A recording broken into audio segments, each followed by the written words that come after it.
시간 함께 자리에서 일어나셔서 함께 기쁘게 찬양하시면서 예배 시작하시겠습니다.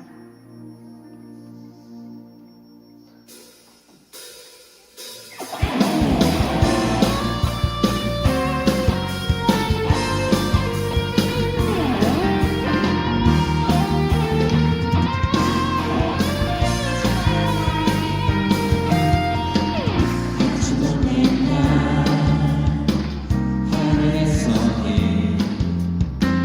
당신이 향한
안녕하세요. 저는 여성 B-5 목장 김선 집사입니다.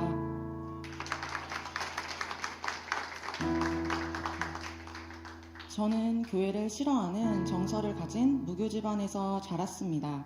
그 영향을 받아 교회는 가고 싶지 않은 곳이었고 관심도 없었습니다. 친절해 보이지만 자기 이익만 챙기는 곳이라는 얘기를 들으며 색안경을 끼고 바라보고 있었습니다. 하나님이 있다고 생각하기에는 세상은 너무 악했고 나쁜 사람들이 더 잘 사는 것처럼 보이고 불공평해 보였습니다. 삶이 어렵고 힘들게만 느껴졌는데 그저 내가 이상한 게 아닐까 생각하며 하루하루 버티며 지내왔습니다.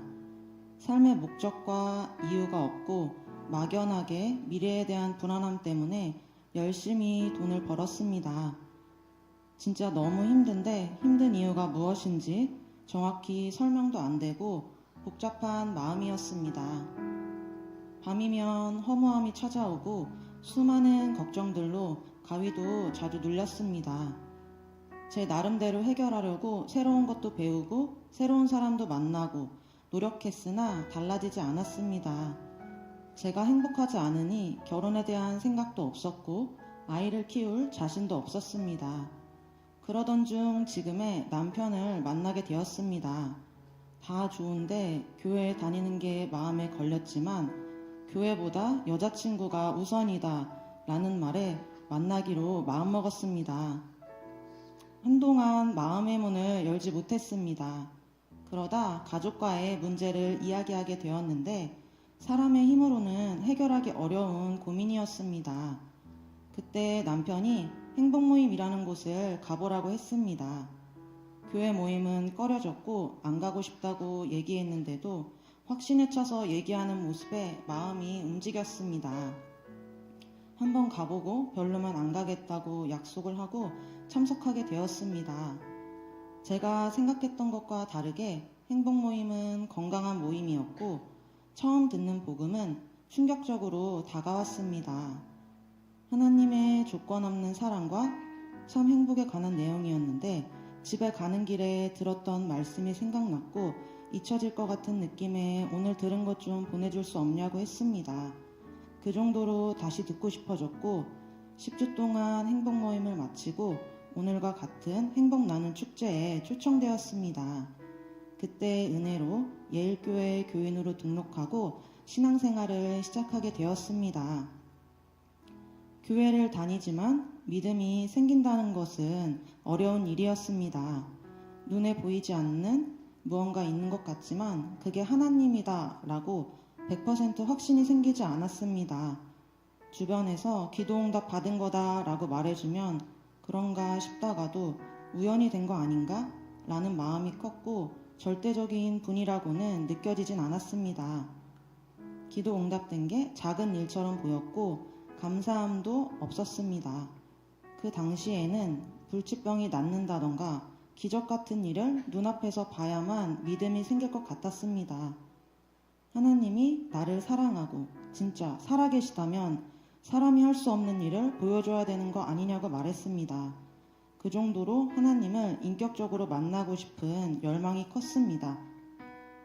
믿고 싶은데 믿음이 생기지 않아 답답했습니다. 또 부정적인 제 모습을 변화시키고 싶은 마음도 있었습니다. 그때 남편이 사람은 변할 수 있다고 얘기하며 분할개 양육 훈련을 권유했습니다.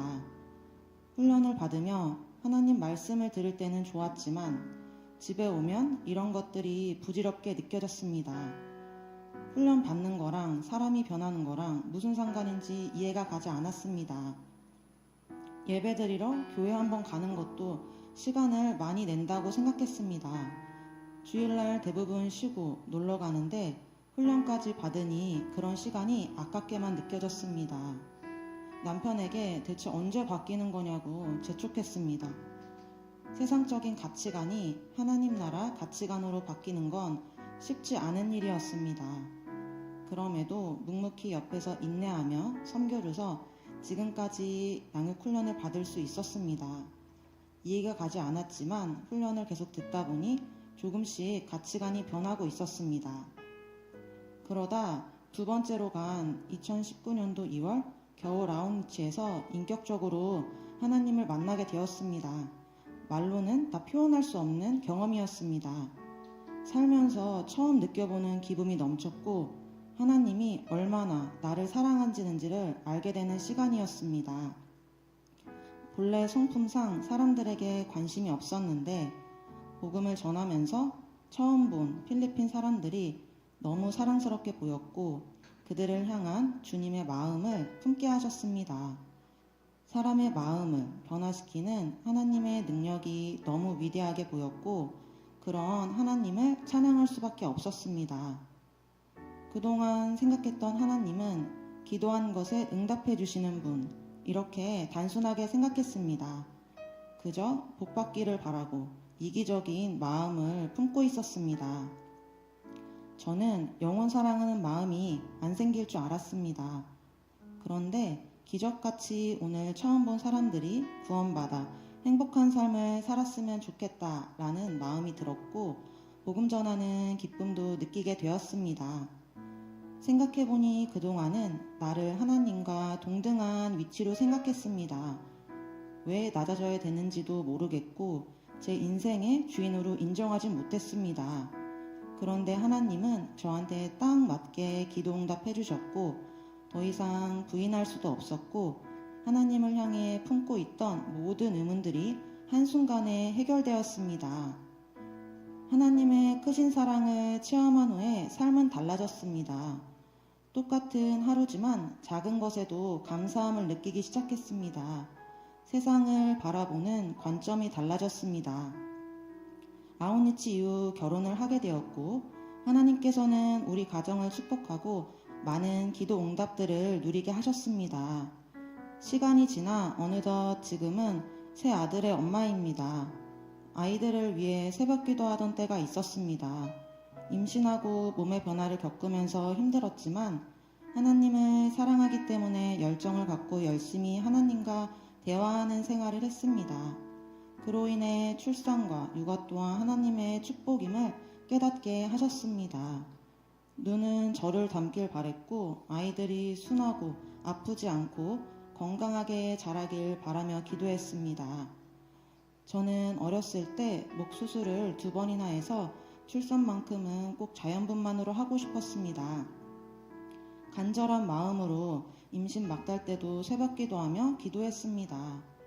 좋으신 하나님은 새아이 다 자연분만으로 순조롭게 출산할 수 있게 응답해 주셨습니다. 신혼집부터 여러 번 이사를 했는데 그때 상황에 딱 맞는 집을 구할 수 있게 해주셨습니다. 지금 집으로 이사 올 때는 대출 받지 않고 이사 갈 수 있게 해달라고 기도했는데 재정이 채워지면서 대출 없이 이사할 수 있었습니다. 아이가 3명이 되면서 차를 바꿔야 되는 상황이 되었습니다.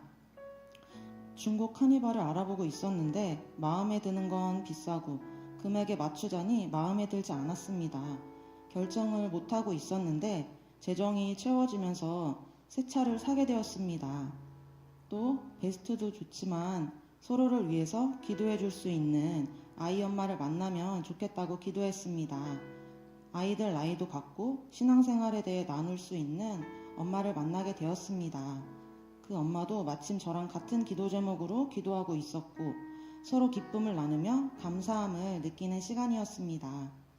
시간이 부족하여 다 말할 순 없지만 작은 기도 제목도 들으시고 응답하셨고 제 삶에 우연은 없다는 걸 알게 하셨습니다.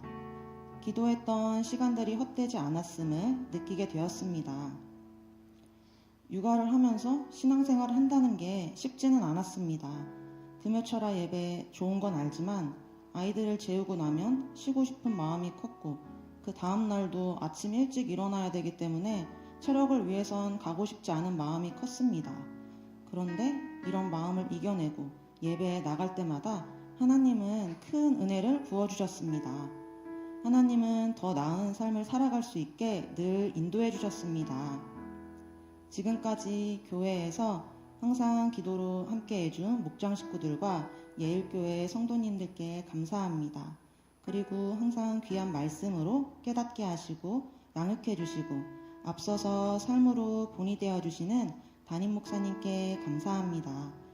지금도 저를 사랑하시고 앞으로도 인도하실 하나님 아버지께 이 모든 영광을 올려드립니다. 감사합니다.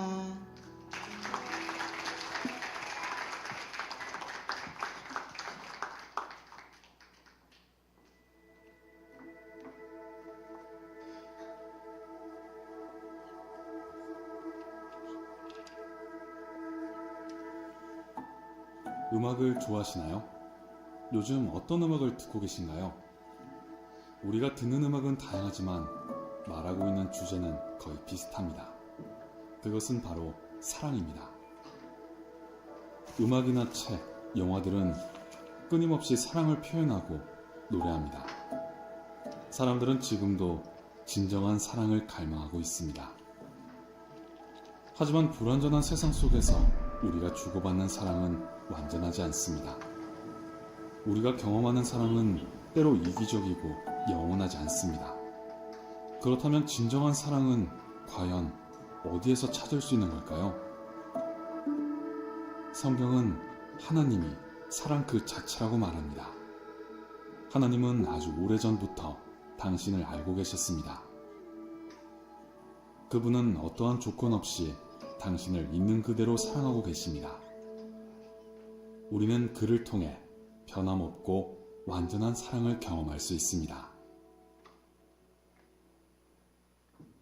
하나님께서 오래전부터 우리를 조건 없이 사랑하심에도 불구하고 우리는 그분과 나누어졌기에 그 사랑을 모른 채 살아갑니다. 하나님을 신뢰하지 않으며 자신에게 그분이 필요하다는 사실조차 깨닫지 못합니다.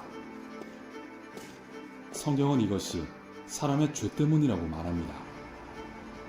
죄는 이렇듯 하나님에 대하여 무관심하게 만들고 이기적인 마음을 품게 합니다. 서로 상처를 주고받게 하며 사람들과의 관계를 깨뜨립니다. 이렇게 죄는 우리의 삶을 서서히 망가뜨립니다. 우리에게는 무엇인가 변화가 필요합니다. 우리 안에 있는 죄를 짓고자 하는 마음은 세상의 어떤 방법으로도 해결할 수 없습니다. 우리의 힘으로는 도저히 죄의 문제를 해결할 수 없어서 괴로워할 때 하나님도 함께 아파하셨습니다. 성경은 죄의 유일한 해결책이 죽음이라고 말합니다. 하나님은 우리와 나뉘어진 관계를 회복하기 위해 자신의 하나뿐인 아들 예수님을 이 세상에 보내주셨습니다. 아무 죄 없는 예수님이 우리를 대신하여 십자가에서 죽으심으로 그 값을 치르셨습니다. 또한 예수님은 여기에서 그치신 것이 아니라 죄를 이기고 다시 살아나셔서 우리를 죄로부터 자유롭게 하셨습니다. 우리를 향한 하나님의 사랑을 막을 수 있는 것은 아무것도 없습니다. 이 특별하고 소중한 이야기는 당신의 믿음을 필요로 합니다. 당신은 이것을 믿을 수도 있고 그렇지 않을 수도 있습니다.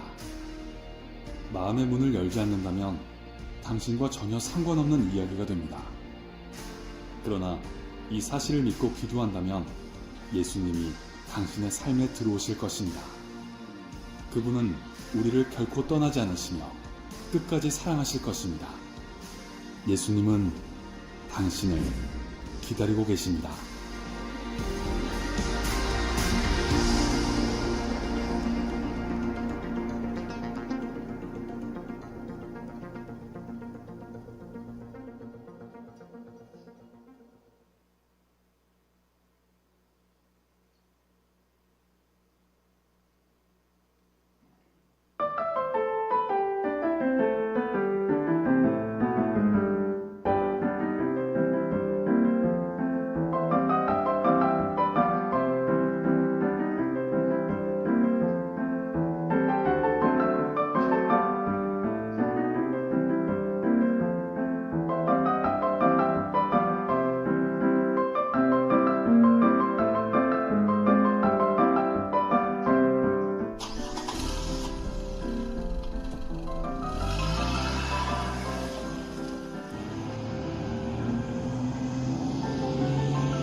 떠나간다.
할렐루야. 우리 예일교회 오신 여러분 환영합니다. 우리 박수로 하나님께 영광합니다. 오늘 두 번째 보는 무언국인데 두 번째가 더 감동이 되네요. 뭐든지 한 두 번은 봐야 되나 봅니다. 너무 잘했죠? 우리 박수로 우리 격려하겠습니다. 자, 우리 양옆에도 이렇게 말씀해 주세요. 잘 오셨습니다. 축복합니다. 시작. 잘 오셨습니다. 축복합니다. 그래요. 감사합니다. 저는 우리 예일교회 담임 목사인 강승신 목사입니다. 여러분 인사드립니다. 감사합니다. 만나 뵙게 돼서 너무 감사합니다. 오늘도 이렇게 귀한 초청의 시간에 함께 오셔서 함께 예배할 수 있어서 감사드리고 또 오셔서 참 감사합니다. 우리가 살아가는 삶들에 대해서 오늘 간단하게 우리 좀 이야기를 좀 나눠보려고 합니다. 성경에 디모데전서 6장 9절에 이런 말씀이 있습니다.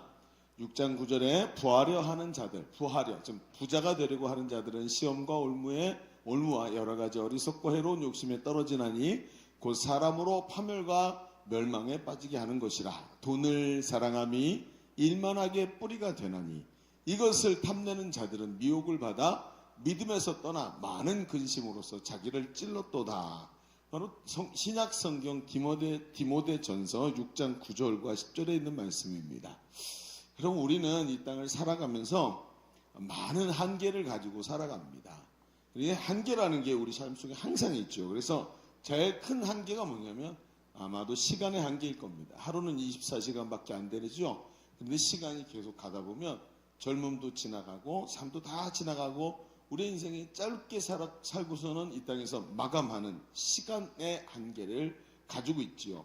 또 이런 삶들의 속에서 우리가 가지고 있는 게 뭐냐면 노동력의 한계가 있습니다. 어떤 일을 해도 시간이 지나가면 못하는 거예요. 저희 아버지가 이제 은퇴를 하시고 시골에서 농사를 짓는 일을 시작을 하셨어요. 평생 농사 같은 거 안 하시던 분이 과수원을 하시는데 이제 처음에 70세에 그 일을 시작하실 때는 그나마 열정을 가지고 하셨어요. 그래서 잘 되겠구나. 금년에 80이 넘으셔서 82세가 되셨거든요. 근데 노동력이 옛날 같지가 않은 거예요. 저희 아버지가 가끔 하시는 말씀이 있어요. 은퇴를 한 5년만 더 빨리 했으면 완전히 다른 걸 만들어냈을 텐데 하는 생각을 가지고 계세요. 그러니까 사람이 이 시간의 한계라는 것, 노동력의 한계라는 것, 우리 갖고 있는 힘의 한계라는 게 우리 속에 있죠. 또 뭐가 있냐면 한계 수입 속에 살아가죠. 우리 젊은이들은 잘 알고 다 느끼고 계시지만 수입이라는 것이 우리에겐 한계가 있죠. 그래서 내가 시간을 쓴 만큼 얻지 않습니까? 알바를 위해서 시간을 들인 만큼 돈을 얻게 되는 거죠. 그래서 사람들은 어떻게 하냐면요. 이런 한계 속에서 가장 효과적이고 그 효과를 가성비라고 말하는 그런 것들이 있지 않습니까? 효과를 최대한 누려서 행복한 삶을 살아보려고 하는 시도들을 항상 합니다. 그래서 여러분 필요한 것이 있어요. 옛날에는 말입니다.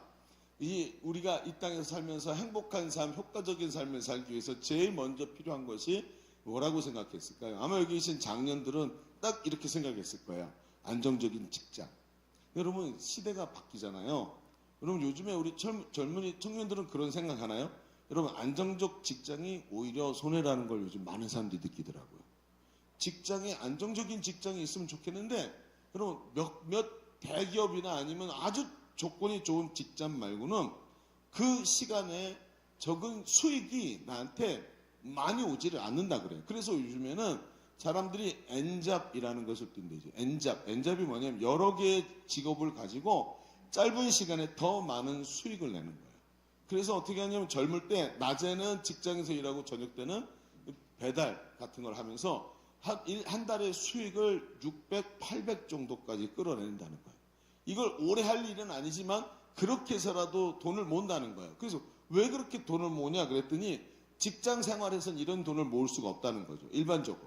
근데 돈을 모아갖고 뭐냐면 투자를 한다는 거예요. 그리고 그 투자에서 계속 나오는 투자 이윤을 가지고 삶을 미래에 내가 일하지 않고도 또는 내가 안정적인 수입을 보장하고 살 수 있기 때문에 한계 시간, 한계 노동력, 한계 수입을 갖고 있는 사람이 이런 엔잡을 하면서 시간을 빨리 끌어당겨가지고 삶을 더 윤택하고 그리고 성공적으로 살아내려고 한다는 거예요.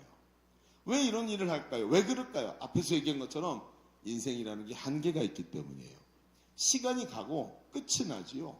그래서 그 한계 속에서 더 나은 것을 얻어야 한다라는 이런 강박관념이 사람들에게 있고 이 더 나은 것을 얻기 위해서 서로 경쟁을 하기 시작합니다.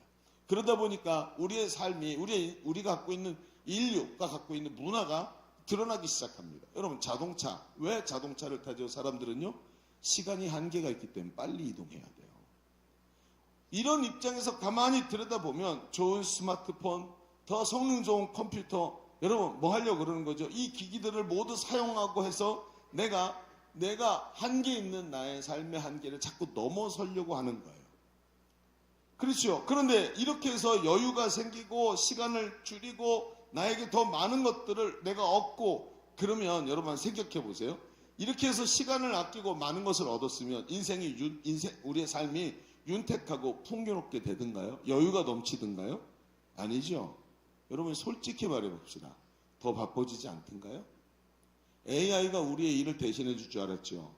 로봇이 생기면 우리가 더 여유가 생기고 마음이 풍요로워질 것 같죠. 그런데 이상하죠. 이런 게 발달할수록 점점 더 사람은 더 각박해지고 복잡해지고 숨쉬기가 어려워질 만큼 숨통을 조여오는 것을 느껴요.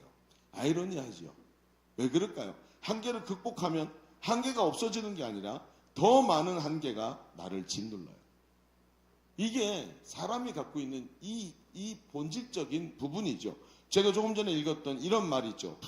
디모데전서 6장 9절에 부하려 하는 자들은 시험과 올무와 여러 가지 어리석고 해로운 욕심에 떨어지나니 곧 사람으로 파멸과 멸망에 빠지게 하는 것이라. 돈을 사랑하니 일만하게 뿌리가 되난 이것을 탐내는 자들은 미혹을 받아 믿음에서 떠나 많은 근심으로 자기를 찔렀도다. 여러분, 솔로몬이라는 그 지혜의 왕이 쓴 전도서라는 책에 보면은 전도서 5장 10절에 이렇게 말해요. 은을 사랑하는 자는 은으로 만족하지 못하고 풍요를 사랑하는 자는 소득으로 만족하지 아니하니. 여러분, 이거 3000년 전에 쓴 글입니다. 근데 3000년 전 사람들도 지금 우리가 생각하는 것과 똑같은 이야기를 쓰고 있다는 거예요. 여러분, 혹시 알고 계시나요? 대문호라고 말하고 뭐라 그럴까요? 인문학에 어떤 누구나 인문학을 들어갈 때는 누구나 이 사람의 책을 봅니다. 아주 대단한 사상가이기도 하고 문호라고 하는 러시아의 톨스토이라는 사람이 있죠. 이 사람이 여러분 톨스토이 하면 딱딱 떠오르는 책들이 있지 않습니까? 그런데 우리에게 좀 낯선 책이 하나 있어요. 사람에게는 얼마만큼의 땅이 필요한가? 이게 책 제목이에요. 사람에게 얼마큼의 땅이 필요한. 여러분은 땅이 얼마나 필요합니까? 근데 이 내용을 들여다보면 좀 우리가 생각하는 것과 다른 내용이 있어요.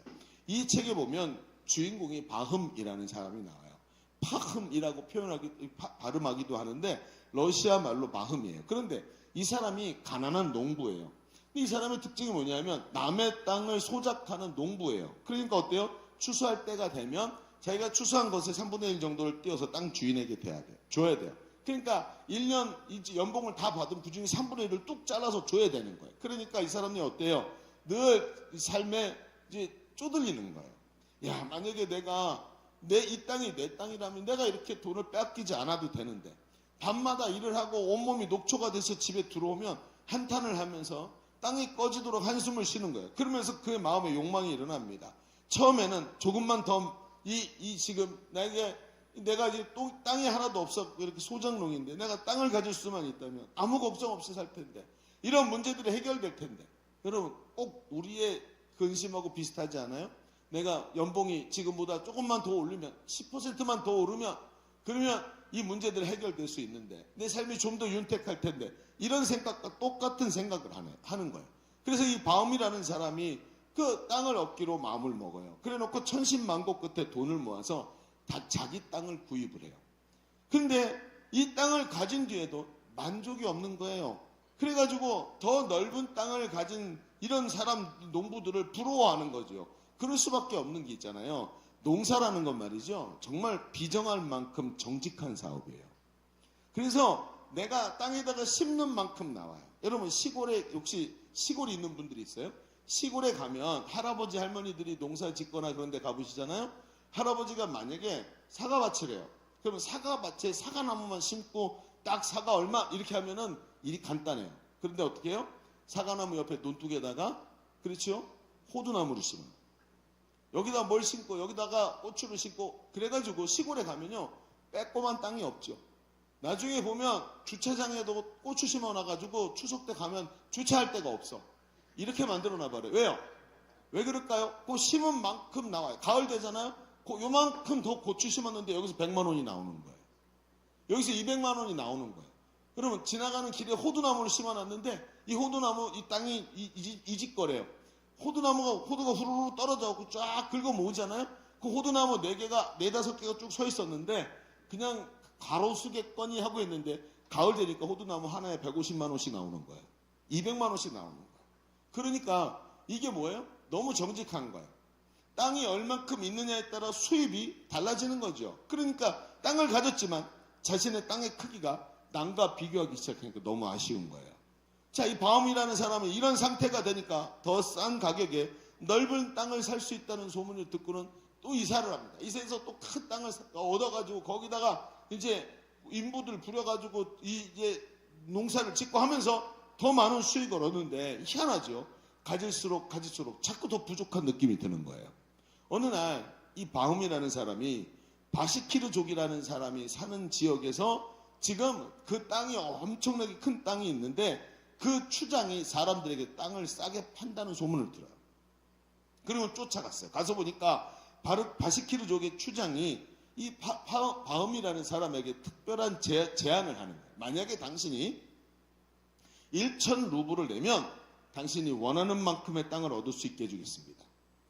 여러분 1,000 루블이 얼마나 되냐면 평범한 농부의 5년간 수입이에요. 만약에 연봉이 4천만 원이라는 사람이 있다고 생각해 봅시다. 5년이면 얼마예요? 2억 정도 되는 돈이겠죠. 아마 이렇게 요즘도 연봉 4천 요즘은 쉬운 게 아닌 것 같더라고요. 그런데 그 정도 된다고 생각을 해봅시다. 그러면 어떻죠? 딱 이게 지금 우리가 아까 얘기했던 한계 인생하고 똑같은 거지. 유한한 걸 가지고 뭔가를 만들어야 되는 거죠. 근데 이거 가지고 이제 여기다 투자해가지고 땅을 얻겠다는 거예요. 자, 근데 이 추장이 이 제안을 하나 하는 거예요. 방법이 있습니다. 이 얘기를 잘 들으십시오. 방법은 당신이 내일 해가 뜰 때 여기서부터 출발해서 해가 질 때까지 쭉 걸어서 돌아오는 만큼의 땅을 당신에게 주겠습니다. 1천 루블이면 이 정도면 괜찮을까 하고 계산을 해봤겠죠. 근데 말도 안 되게 좋은 조건인 거예요. 이 정도면 하루가 사람이 얼마큼 걸으면 얼마큼의 땅을 얻게 되는데 이거는 1천 루블이 아니라 5천 루블 주고도 못 사는 땅인 거예요. 그러니까 이 바움이라는 사람이 그걸 얘기를 하고 계약을 합니다. 그렇게 합시다. 그렇게 합시다. 그런데 얘기를 하는 거예요. 단 만약에 해가 질 때까지 도착하지 못하면 당신 땅을 한 평도 가질 수 없습니다. 그리고 이 돈도 돌려줄 수가 없습니다. 어떻게 하시겠습니까? 너무 강력한 이 제안이니까 고민을 하다가 그렇게 하자. 내가 이 정도 못할까 하고 생각하고 계약을 한 거예요. 자, 그 다음날 아침이 있습니다. 아침에 어떻게 됐을까? 해가 동이 딱 트자마자 바움이 빠른 걸음으로 가기 시작합니다. 막 뛰어가기도 하고 걷기도 하고 해서 어떻게 하냐면 가서 이제 말뚝을 꽂고 저쪽 가서 말뚝을 꽂고 돌아온다. 이런 계획을 세운 거죠. 그리고 뜁니다. 마실 물, 먹을 음식도 다 등에다 쥐고 뛰는데 이게 먹어야 되는데 먹을 시간이 너무 아까운 거예요. 먹는 것도 제껴놓고 물도 제껴놓고 들고 왔는데 무거우니까 다 던져버리고 딱 막 뛰고 겁니다. 막 가는데 시간이 지나가는 걸 모르고 막 조금만 더 가자. 저기 저 나무까지만 가자 하면서 계속 갑니다. 나무에 도착하면 저쪽 나무까지만 가자 하고 가면서 반환점을 딱 돌아야 되잖아요. 그럼 땅을 가지려면 땅이 사각형이 되든가 삼각형이 되든가 하면 반환점을 돌아야 되는데 어느 순간 자꾸 저까지만 하다가 머리 위에 정수리에 딱 꼭대기에 해가 올 때 돌아서야 되는데 넘어가 버린 거예요. 계획이 여기였는데. 그리고는 한참 저만큼 앉아있는데 보니까 아차! 시간이 너무 많이 지난 거예요. 조금만 더 가자 그랬는데 시간이 지나서 해가 벌써 석양을 향해 가고 있는 거예요. 야, 큰일 났다. 온 거리가 얼만데 이걸 돌아서 이렇게 가려면 시간이 더 많이 필요한데 이게 없구나. 그때부터 어떻게 됐을까요? 이미 체력은 많이 소진됐는데도 뛰기 시작하는 거예요. 바움이 뜁니다. 그리고 자기가 반환점을 잡았던 데까지 가서 그만큼 더 넘어가서 돌아와야 되는데 못 돌아갈 것 같으니까 쉬지도 못하고 막 뜁니다. 온몸에서 땀이 납니다. 심지어는 나중에는 이게 몸이 너무 힘들다 보니까 숨이 차다 못해 폐에서부터 피가 나기 시작하고 입에서 피가 터지기 시작합니다. 막 이 모습을 보면서도 내가 조금만 더 달려가면 이 모든 것이 내 것이다 하면서 끝까지 달립니다. 여러분, 이 바움이 마지막에 해지기 전에 들어왔을까요? 못 들어왔을까요? 들어왔습니다. 간신히 해서 도착을 딱 하고 추정 앞에 딱 와가지고 다 바닥에 털썩 주저앉아가지고 헉헉거리면서 뒤로 누워버렸어요. 그런데 그 누운 상태에서 너무나 심하게 과로와 탈진이 일어나가지고 심장마비로 그 자리에서 죽게 됩니다. 바움이. 그 자리에서 죽습니다. 그러니까 어떻게 됐을까요? 바움이 데리고 왔던, 함께 수행원으로 데리고 왔던 종이 자기 주인의 시신이 이제 이 넓은 땅에서 죽었으니까 끌고 나갈 수도 없고 하니까 여기서 옆에다 땅을 파기 시작합니다. 땅을 팝니다. 뭐하러 땅을 팔까요? 자기 주인의 관을 묻어야 되니까 땅을 파는데 그 길이가 약 2m 정도. 즉 2평도 안 되는 그 작은 땅이 실제로 이 바움이라는 사람의 시신이 들어갈 만큼의 공간, 약 2m 남짓의 무덤이었다는 거예요. 여러분, 이 소설의 이름이 뭐라고 했는지 기억나십니까? 사람에게 얼만큼의 땅이 필요한가입니다. 그래서 제목이 이거예요. 사람에게 얼만큼의 땅이 필요한가? 여러분, 이 소설은 인간의 끝없는 욕심과 소유욕에 대해서 여러분 일침을 가합니다. 이 바움은 처음에는 내가 조금만 땅을 가졌다면 오늘보다 좀 나을 텐데 하고 생각하면서 소박한 꿈을 꾸었지만 더 많은 땅을 가질수록 만족하지 못하고 더 큰 욕심을 내기 시작합니다. 여러분, 사람이 그렇습니다. 한 생애를 무엇인가에 사로잡혀 욕심과 욕망으로 살아가는 우리의 삶들 들여다보십시오. 우리에게 큰 경종을 울리는 듯한 이야기가 되지 않겠습니까? 욕심이 얼마나 우리를 강력한 불행으로 몰아넣고 있는지를 말해주는 거예요.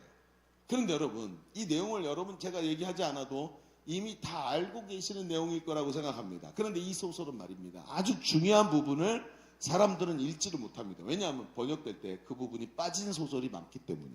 이 소설의 원본 전체 번역 전체본을 딱 들여다보면 그 사이에 사람들이 잘 중요하게 생각하지 않고 간과하고 넘어가는 장면이 하나 있습니다.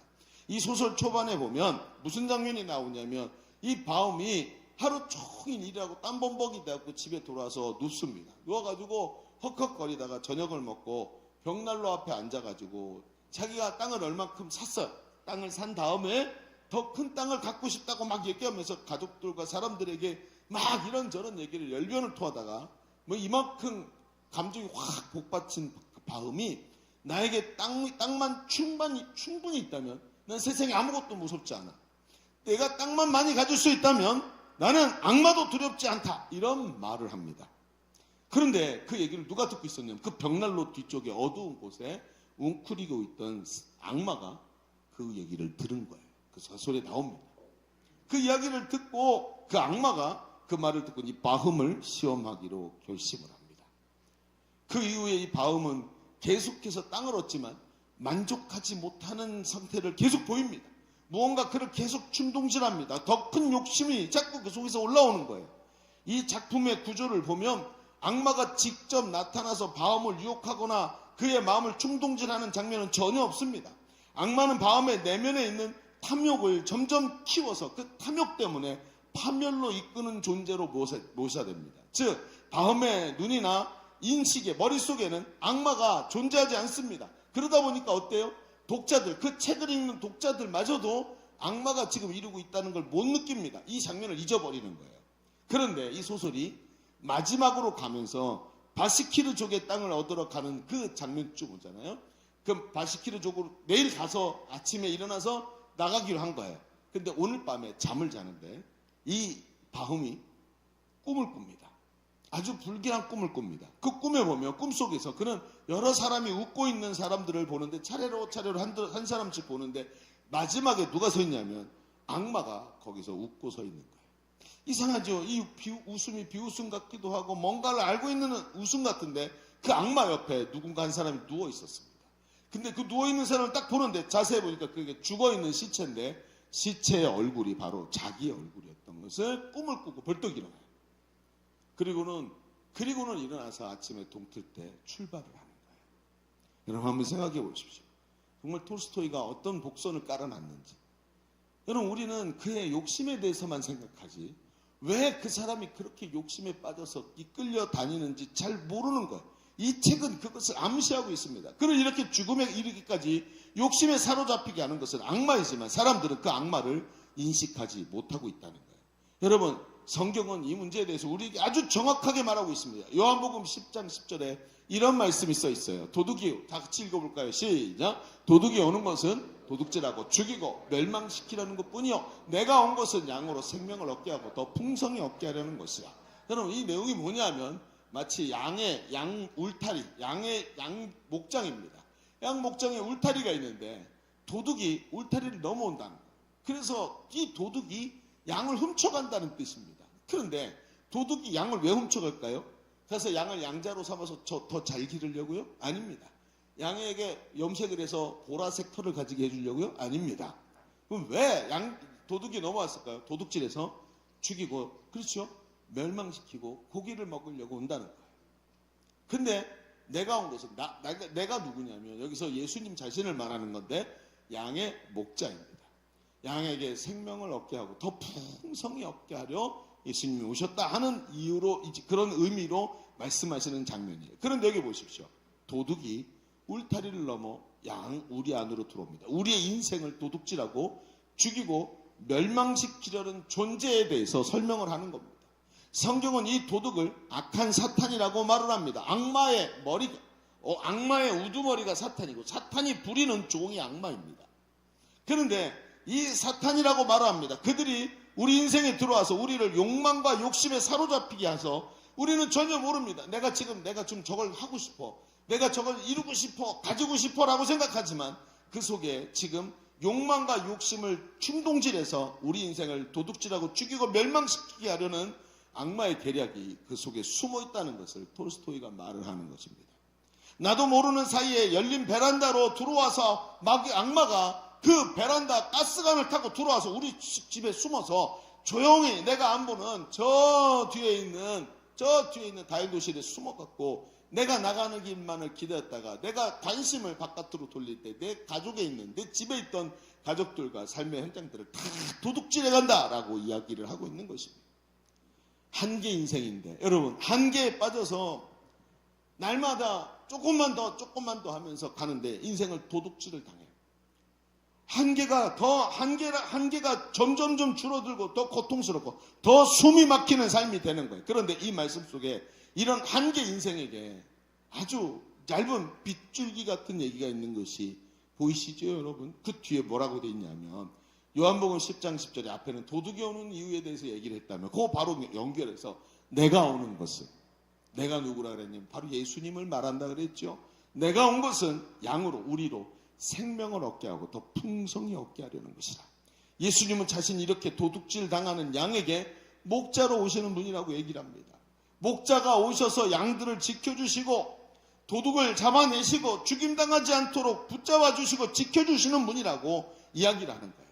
더 이상 보이지 않는 악마에게 인생을 도둑질 당하지 않도록 우리의 마음과 생각을 지켜주시고 우리의 삶에 더 풍성한 은혜를 주시는 분이라고 이야기를 하고 있습니다. 여러분 앞에 우리 김선 집사라는 분이 젊은 우리 엄마, 애기 엄마가 와서 간증을 했습니다. 저는 이분의 이 간증에 나오는 이야기를 제가 다 직접 봤습니다. 데이트할 때부터 그 두 사람을 제가 같이 옆에서 같이 코칭도 해줬고 같이 만남도 가지고 하면서 이분들이 결혼할 수 있도록 함께 기도하던 자리에 제가 있었습니다. 그런데 이분이 예수님을 만난 건 그리 오래된 일이 아니었습니다. 결혼 전에 지금은 남편이 된 우리 교회 남자 청년과 교제를 시작했습니다. 이분은 친정이 무교 집안이에요. 집에서 자라면서 교회에 대한 부정적인 뉴스와 이런 이야기들을 듣다 보니까 어때요? 선입견이 들어가고 기독교에 대한 반감과 오해로 똘똘 뭉쳐있던 분이었습니다. 근데 남자친구와 교제를 시작하게 된 이유도 다 좋은데 키도 크고 그러면 다 괜찮은데 교회 다닌다 그러니까 마음에 안 들어 그랬는데 교회보다 여자친구가 우선이라고 말해서 사귀기 시작했다. 이승훈 집사 어디 갔어요? 얼굴 좀 봅시다. 이 인간 어디 갔어? 그래갖고 그 얘기 듣고 안심하고 이렇게 사귀기 시작했대죠. 그래서 참 기가 막혀서. 하여튼 밀당의 천재 알죠? 밀당의 천재. 보니까 여러분 그 수많은 젊은이들이 그렇듯이 이분도 삶의 의미를 찾지 못하고 허무, 미래에 대한 불안함, 부정적인 생각, 수많은 걱정들 때문에 아까 얘기하죠. 잠을 못 잤다고. 잠자려고 하면 염려, 근심. 이렇게 살면 망하는 거 아닐까? 이렇게 살다가 루저가 되는 것은 아닐까? 남들은 다 머리 위로 날아다니고 그러는데 결코 시간이 멈춰질 수 없다. 무엇을 다 모르는구나. 서태지 모르는구나. 라떼는 말이에요. 서태지가 최고였어요. 그렇죠? 그러면서 이렇게 강박관념에 사로잡혀서 돈을 벌어야 돼. 돈을 못 벌면 나는 불행해질 거야. 이런 생각에 사로잡혀 잠을 못 이뤘대요. 그러면서 결혼, 미래, 자녀, 양육 이런 것 얘기는 내 인생과는 아주 멀다고 생각했다는 거예요. 그런데 삶이 너무 무겁고 불행함과 우울함, 가정의 문제 이런 것들이 깊어지니까 견딜 수가 없게 됐는데 그때 남자친구가 드디어 밀당을 시작하는 거죠. 그래가지고 한번 우리 행복 모임 가볼래? 교회 가자는 얘기 아니잖아. 모임에 가보자고 모임에 왔는데 거기서 제가 지금 여러분과 함께 나누고 있는 복음이라는 걸 들어요. 예수님의 십자가에 대해서 얘기를 들은 거예요. 근데 이게 가서 자기가 평생 처음 들은 얘기였대요. 자기는 교회가 뭔지 예수님 누군지 다 부정적인 생각만 있었지 이게 뭔지 알지도 못했다는 거죠. 그러면서 복음을 들었는데 너무 충격적이었다. 그렇죠? 그리고는 마음이 열렸는데 집에 갔는데 아까 들었던 그 생각과 마음이 잊혀질까 봐 그 내용을 좀 보내줄 수 있냐 그래서 그걸 받아서 다시 읽어봤다 그러잖아요. 어떻게 이렇게 사람이 바뀔까요? 그러면서 자신이 죄인이고 죄의 저주 아래 태어나서 하나님께 버림받고 죽을 수밖에 없는 존재였지만 하나님이 나를 불쌍히 여기셔서 나를 찾아오셨고 지금도 나를 이런 어둠 속에서 회복시켜 주기를 원하시는 것을 깨닫게 되기 시작합니다. 그러니까 희한한 거예요. 어떤 TV도 어떤 영상도 어떤 유튜브도 나에게 이런 마음을 주지는 못했는데 이 앞에 있는 젊은 친구 하나가 얘기해주는 복음을 듣는데 그 복음을 듣고 자기 안에 평강이 밀려오는, 평안이 오는 거예요. 지금껏 그렇게 싫어했고 미워했던 하나님에 대한 오해를 걷어내고 나니까 하나님께 마음이 열리고 그분의 사랑과 도우심을 경험하기 시작해요. 왜요? 손을 내밀고 계시는 분한테 내 손을 내민 거예요. 내 손을 붙잡고 싶다고 나한테 손을 내밀어. 예, 손 좀 얹을래? 내가 잡아줄게 하는데 내가 그분의 손에다가 내 손을 얹은 거예요. 그러니까 어때요? 그 도우심을 하나님이 손을 꽉 잡아주는데 마음에 담력이 생기고 내가 이거 가지지 못한다고 하나님이 나를 버리실 분이 아니라는 이런 것들을 경험하기 시작하면서 하나님이 나를 얼마나 사랑하고 계시는지 그 마음이 깨달아지는 거예요. 그러면서 이렇게 되면서 하나씩 변화되다가 이제 우리가 선교지, 이제 필리핀의 선교지에 6일씩 이렇게 마치 관광 삼아서 또 트레이닝 삼아서 가는 이 아웃리치라는 프로그램에 참여를 하게 돼요. 그 참여하고 나서 필리핀에 가서 처음 보는 외국인들에게 복음을 설명하고 자기도 복음을 전하다가 하나님의 사랑을 진심으로 깨닫게 돼요. 아, 이 사람이 나는 오늘 처음 보는 사람이고 이름도 모르겠는데 갑자기 이 사람이 너무 소중하게 느껴지고 이 사람도 나처럼 예수님 믿고 변화됐으면 좋겠다라는 마음이 폭발하기 시작한 거예요.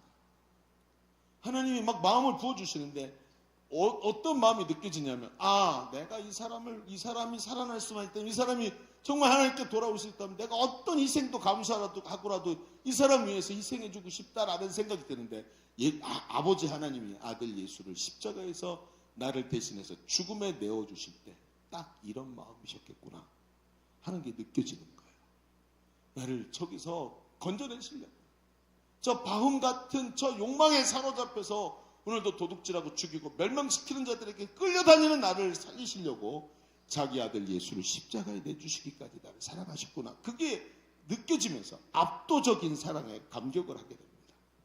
하나님께 마음이 열리니까 얼마나 섬세하게 도우시는지 하나님께서 자신의 마음을 바꿔주셔서 인생에 대한 두려움과 염려가 사라지고 가위 눌리고 늘 불안해하던 인생이 늘 평안과 기쁨으로 살아가잖아요.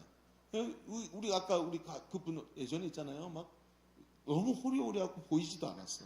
평안하니까 이렇게 살집도 생기잖아요. 그러니까 마음에 평안이 밀려오고 두려움이 사라지고 오랫동안 짓눌렸던 허무와 무의미가 오히려 삶에 대한 기대와 희망으로 뒤바뀌어 버리는 거예요. 이런 변화가 얼마나 강력해지는지 지난번 간증 때 제가 이분이 몇 년 전에 이 얘기를 한번 했던 적이 있거든요. 그때 뭐라 그랬냐면 마치 새로 태어난 느낌이었대요. 그때 하는 얘기가 마치 새로 태어난 느낌이었습니다. 너무 충격적이었다는 거예요. 그럴 때부터 하나님이 자기와 동행하시는데 하나님께 기도하면 하나님이 응답해 주시고 그 기도가 이루어지는 것을 보게 되는 겁니다. 하나님이 섬세하게 인도하시는데 이사를 가야 되는데 대출 없이 집을 이사하게 해주십시오. 더 이상 대출을 해서 이자를 낼 수가 없습니다. 그래서 기도했더니 하나님 대출 없이 갈 수 있도록 정말 하나님께서 기적같이 좋은 집을 눈앞에 딱 갖다 놓으십니다. 가지고 있는 예산에 맞지 않아서 차를 못 고르고 있었는데 아이들을 이 위험하게 고장나는 차에 태울 수 없으니까 더 좋은 차를 사려면 돈이 부족하고 좀 안 좋은 차를 사려니까 안전이 보장이 안 되고 막 그래서 망설이고 있었는데 기도를 하는데 하나님이 새 차를 살 수 있도록 돈을 딱 갖다 주시는 거예요. 말도 안 되는 방법. 하나님께 친구가 필요하다고 기도했더니 마음 열고 믿음으로 함께 기도할 수 있는 같은 처지의 친구도 만나게 해주시는 정말 그런 경험을 하면서 하나님 앞에서 살아가는 삶을 여러분에게 얘기했습니다. 지금은 세 아들의 엄마로 자녀들이 이분들의 미래가 되어서 잘 성장하는 기쁨도 누리고 있어요. 아까 잠깐 얘기 들었습니까? 아기를 임신하고 나서 기도를 했는데 눈은 엄마를 닮게 해달라고 기도했다고. 나중에 애기들 보세요. 엄마 눈 딱 닮았어요. 키는 아빠 닮게. 애들이 키는 또 커 아빠 닮아서. 어찌 이렇게 유전자 배열까지도 맞춤 서비스를 해주시는지. 그래서 저도 기도를 할 걸, 하나님 좀 키는 이렇게 기도를 할 걸, 이런 생각이 좀 드는데 참 안타까웠어요. 이 감정을 미리 들었어야 되는. 여러분, 시작할 때 한계 인생이라는 말을 했어요.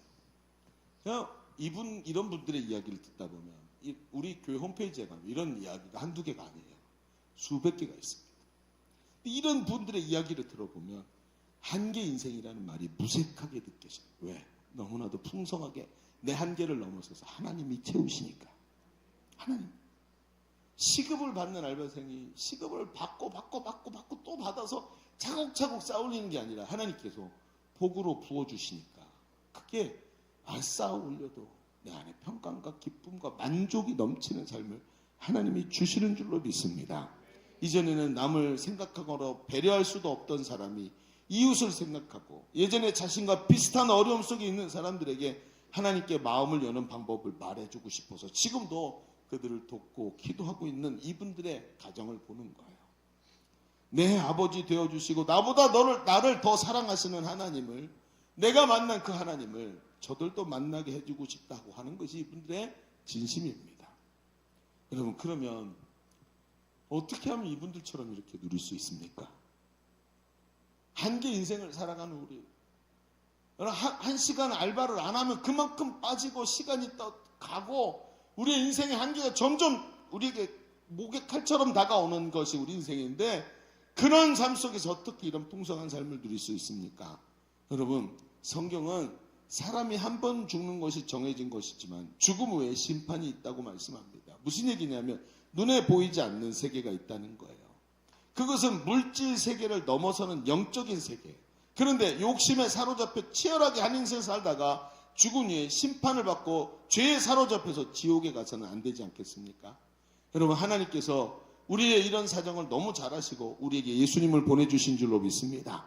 우리의 모든 죄를 예수님이 대신 짊어지고 대신 죽으시면서 우리가 죽어야 된 사망에게 내가 죽는 게 아니고 예수님의 고귀한 생명을 값으로 대신 내어주고 나는 예수님이 얻어야 될 천국과 예수님이 받으실 그 면류관을 내가 대신 받게 만들어주신 은혜가 바로 십자가의 은혜라는 겁니다. 여러분, 물에 빠진 사람을 건질 수 있을까요? 여러분, 생각해보세요. 제가 그래서 우리 가족을 한번 생각해요. 우리 가족이 물에 빠지면 내가 다 건져낼 수 있을까? 하고 생각하다가 보니까 우리 가족은 다 수영을 할 줄 알아. 그래서 안 되겠다. 누구네 가족으로 할까? 그럼 생각해보세요. 여러분의 가족을 생각해요. 다 수영을 못해요. 물에 빠졌어요. 내가 우리 엄마 살리겠다고 막 허우적 수영하면 우리 엄마 살아나나요? 내가 죽는 지금 어떻게 살려요? 그럼 어떻게 해야 되죠? 밖에서 밧줄을 던져주거나, 아까 얘기한 분이 저분이에요. 네. 밖에서 밧줄을 던져주거나 안에 있는 사람이 바깥으로 밀어내줘야 되는 거 아니에요? 여러분, 예수님께서 어떻게 하셨는지 아십니까? 내 대신 물에 빠져서 같이 들어와가지고 나를 물 바깥으로 밀어내고 자기는 물에 갇혀버리시고, 그러나 하나님께서 예수님을 부활의 은혜를 주시면서 사망권세 이기고 승리케 하셨습니다. 예수님이 바로 이렇게 우리에게 영생을 주시고자 우리에게 오신 분입니다. 나를 대신해서 십자가에서 죽으시면서 내가 대신 생명을 얻게 하셨습니다. 그 예수님의 생명을 주신 사랑을 마음으로 믿으면 구원을 얻게 하셨어요. 예수님이 나를 위해 죽으시고 대신 나를 살리신 것을 믿으면 그때부터 구원을 얻게 하셨다는 거예요. 하나님이 세상을 이처럼 사랑하사 독생자를 주셨으니 이는 저를 믿는 자마다 멸망치 않고 영생을 얻게 하려 하심이라. 여러분, 오늘도 그 은혜를 여러분과 제가 누리게 된 줄로 믿습니다. 여러분, 내가 온 것은 양으로 생명을 얻게 하고 더 풍성히 얻게 하려는 것이라, 바로 죄의 욕망에 사로잡히는 것이 아니라 한계 인생을 뛰어넘어 풍성한 삶을 누리게 하시려고 하나님이 예수님을 우리에게 보내주셨다는 것입니다. 성경 한 구절만 보고 오늘 말씀을 좀 마치려고 합니다. 성경의 맨 마지막 성경이 요한계시록인데, 요한계시록 3장 20절에 이런 말씀이 있습니다. 우리 함께 읽어볼까요? 시작. 볼지어다 내가 문 밖에 서서 두드리노니 누구든지 내 음성을 듣고 문을 열면 내가 그에게로 들어가 그와 더불어 먹고 그는 나와 더불어 먹으리라. 이게 무슨 얘기냐면 문이 있어요. 이 문은 마음의 문이에요. 밖에서 내가 문 밖에 서 있다. 이게 예수님을 말하는 거거든요. 예수님이 문 밖에 서서 두드리고 계신데, 마음의 문 밖에.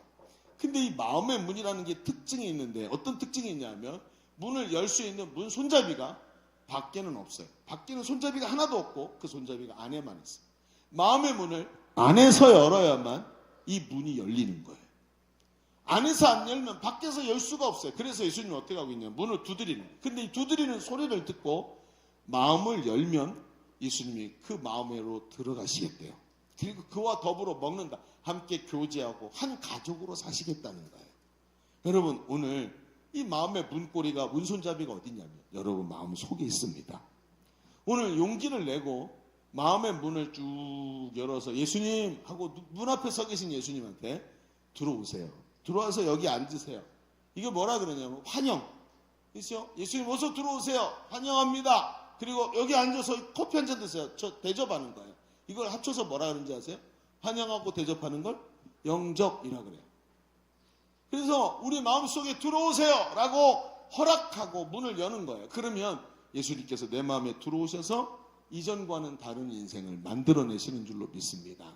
그 분이 바로 오늘 우리 앞에 김선 집사님이 얘기한 하나님이에요.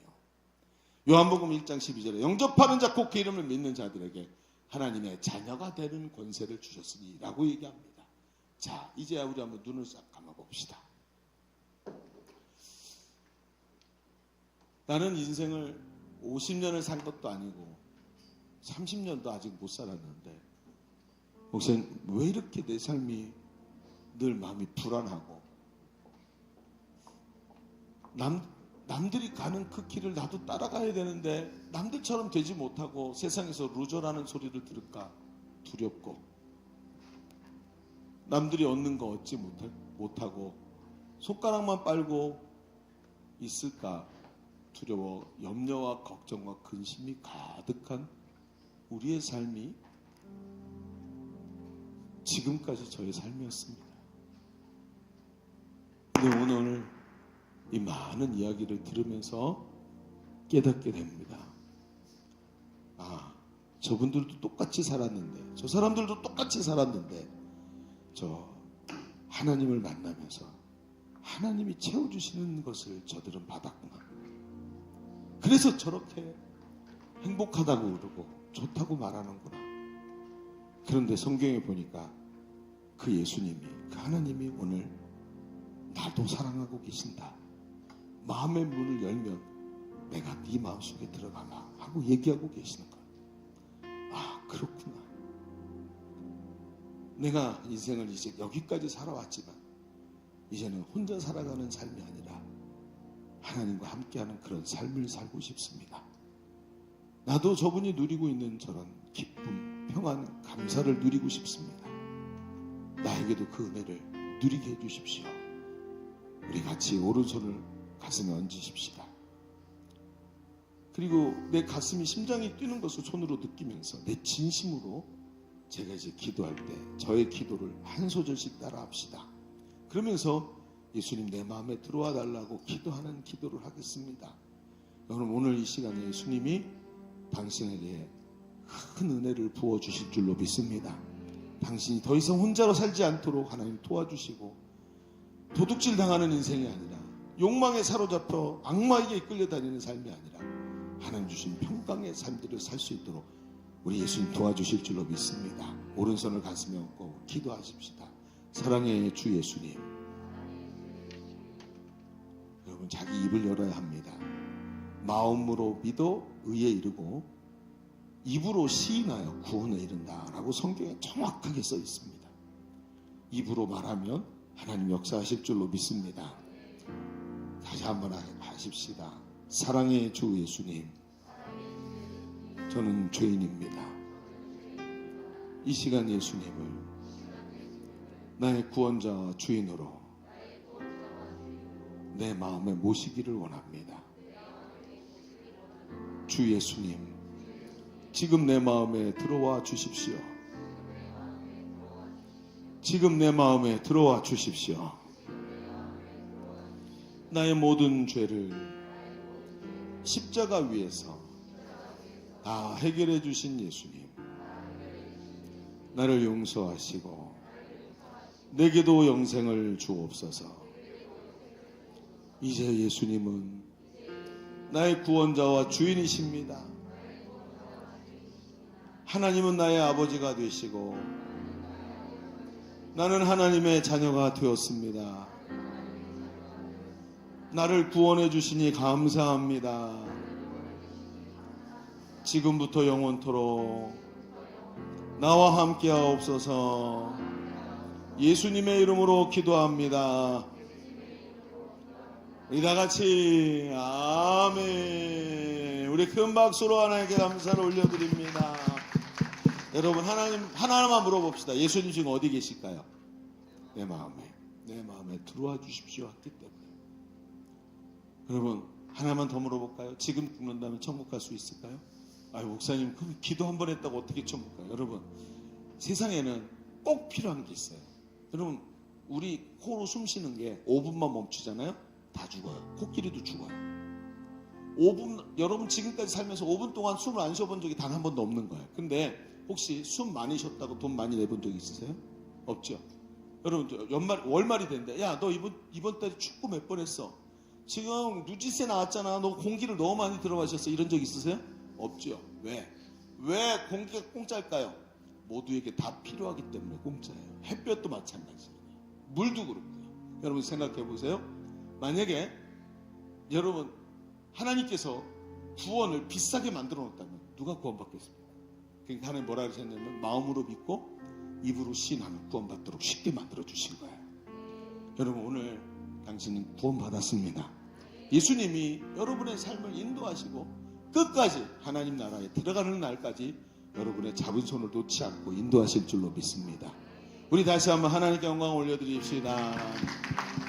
자, 오늘 우리의 마음에 주신 것들을 좀 손으로 기록해서 남기는 시간을 좀 가지려고 합니다. 옆에 있는 분들이 도와주셔서 오늘 내 마음의 다짐을 기록으로 한번 남겨보시죠. 그리고 오늘 우리 앞에 있는 이 찬양팀, 잘생기지는 않았지만 저만큼 안 생겼지만 우리 찬양팀이 이렇게 함께 여러분의 구원을 축하하는 축하의 노래를 함께 이 시간 부르려고 합니다. 여러분 적으시면서 아마 이렇게 좀 차분한 마음으로 적을 수는 없을 거예요. 찬양을 함께 하면서 이 기쁨을 누리시기를 바랍니다. 우리 찬양하십시다. 조명 꺼주시고.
자, 우리 조명을 좀 켜주십시오. 네. 네. 찬양하시면 준비되셨죠? 좋습니다. 박수 치면서 찬양하시겠습니다.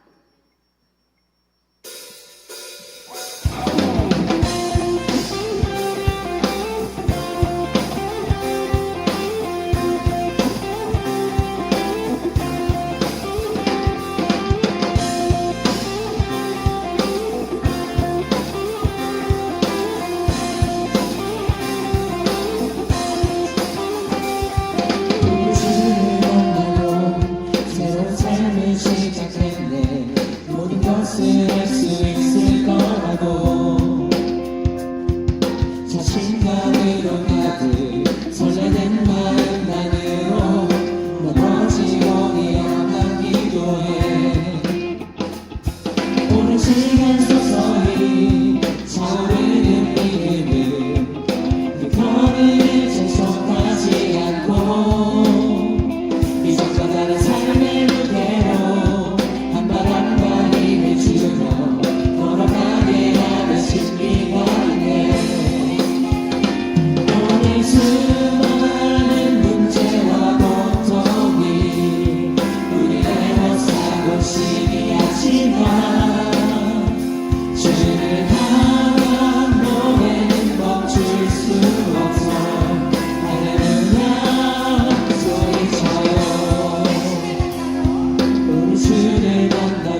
제가 잠시 안내 좀 드릴게요. 오늘 예배가 마쳐지면 1층에서 또 다과를 함께 나누시면서 교제하시고 그렇게 하시면 좋겠고, 오랜만에 오신 분들도 함께 교제하시고 그러면서 좋은 만남들이 있었으면 좋겠습니다. 우리 젊은이들 예배는 주일날, 이게 일요일날 오후 1시 30분에 예배가 있어요. 다 그렇게 있어서 어떤 분들은 교회 먼저 오셔서 같이 식사하고 교제하시고 또 예배 드리기도 하고 이렇게 합니다. 그래서 오늘 좀 마음이 새로워지신 분들, 또 함께 또 예배 드리기를 원하시는 분들은 언제고 오셔서 함께 예배하시면 더 큰 은혜가 있을 줄로 믿습니다. 자, 오늘 이렇게 귀한 예배 드리고 마치게 되었습니다. 여러분 축복하고요. 한 주간 동안도 하나님 앞에서 은혜로운 귀한 삶이 되기를 주님의 이름으로 축원합니다. 우리 드려진 예물과 오늘 이렇게 하나님 앞에 나온 분들을 위해 함께 기도하겠습니다. 은혜로우신 하나님 참 감사합니다. 오늘 이 귀한 예배를 우리에게 허락해 주시고 소중한 분들을 우리가 이렇게 환영하고 축복할 수 있도록 도와주시니 감사합니다. 영접했고 또 예수를 믿었고 우리 예일교회 한 가족이 되기로 결심했고 하면서 이렇게 좋은 예배를 통해서 하나님 앞에 나왔사오니 하나님 이분들의 삶을 축복하여 주옵소서. 지금까지의 삶도 너무 귀했지만 앞으로의 삶, 혼자 살아가는 인생이 아니라 하나님과 함께 가며 예수님과 한 집에서 동거하며 하나님의 은혜를 누리며 살아가는 귀한 하나님 자녀의 삶이 되도록 축복하여 주옵소서. 예수님 도와주시고 저들을 하나님께서 하나님의 영으로 충만케 하시어서 악하고 어두운 것들이 틈타지 못하도록 주님 지켜주시옵소서. 이제부터 인생의 방황, 신앙의 방황을 다 마무리 짓고 뿌리를 깊이 내리고 좋은 열매가 인생에 주렁주렁 열리는 아름다운 삶들이 되도록 하나님 이분들을 축복하여 주옵소서. 하나님 돌아가는 발걸음도 지켜주시고 하나님 한 주간도 주의 은혜 가운데 승리하는 귀한 성도의 삶이 되도록 축복하여 주옵소서. 이렇게 예물 드리며 하나님께 예배 드렸사오니 하나님께 올려드린 예물을 받으시고 그 중심을 보시는 하나님께서 두 손을 들어 축복하시며 저들의 삶 가운데 하나님이 베푸시는 은혜로만도 충분합니다 라고 말할 수 있도록 하나님 채우시고 복을 허락하여 주옵소서. 감사드리며 이제는 우리 구주 예수 그리스도의 은혜와 아버지 하나님의 지극하신 사랑하심과 성령님이 우리 가운데 내주하시고 교통하시며 함께 하시는 은혜가 오늘 모여 예배하는 모든 사랑하는 젊은이들 머리 위에 또 오늘도 예수 그리스도를 영접하고 또 주님을 믿기로 결심하고 함께 예배한 많은 분들 위에 주님의 몸된 교회와 지금도 신음하고 있는 이 나라 이 민족 위에 이제로부터 영원토록 함께 계실지어다. 아멘. 할렐루야. 우리 큰 박수로 하나님 정말 돌립니다. 우리 양옆으로 앞뒤로 인사 나눕시다. 당신은 복된 하나님의 자녀입니다. 시작. 당신은 복된 하나님